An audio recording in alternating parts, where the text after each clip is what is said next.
We have a technology for turning patient cells into drug factories.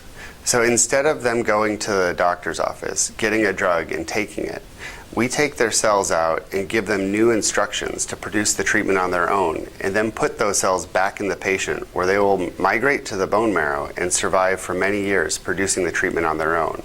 This allows us to make treatments that aren't feasible with current technology.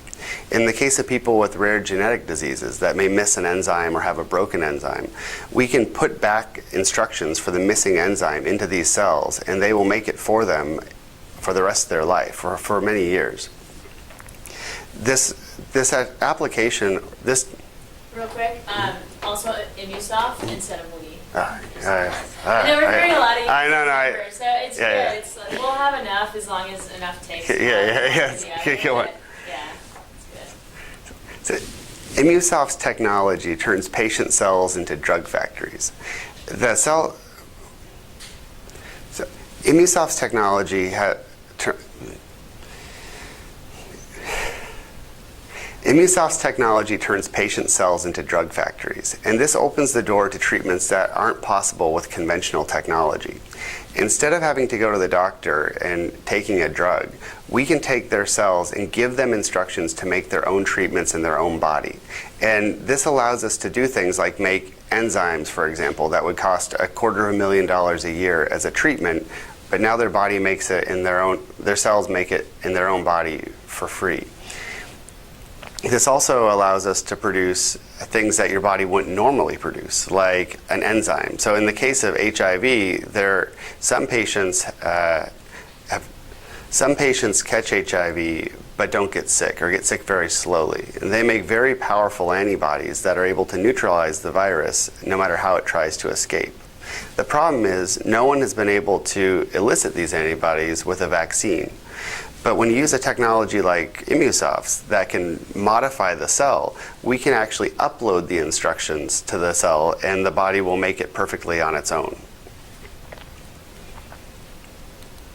So the problem with traditional gene therapies is that they're typically very expensive to produce. This is partly because they rely on viruses to modify the information in the cells.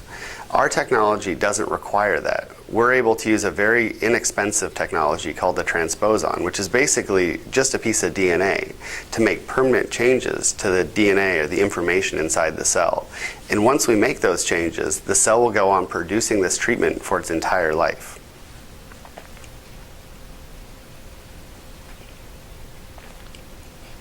What are the later points on that we're supposed to be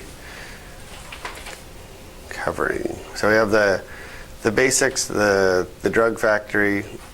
We can make the cells. I think we should do a wrap up with talking about your team. Yeah, we should get the team. Have you done any of that yet? We haven't done anything about the team, no. And also what stage. Oh, we need to do the MPS. We have to talk about MPS 1 specifically, right? We didn't bring that up. No, we haven't talked about it. I would talk a little bit, like we were saying, more generally. So rare genetic diseases. Yeah. Okay. Yeah. For example, MPS 1. Yeah. But yeah, if you want to do that right now, what else?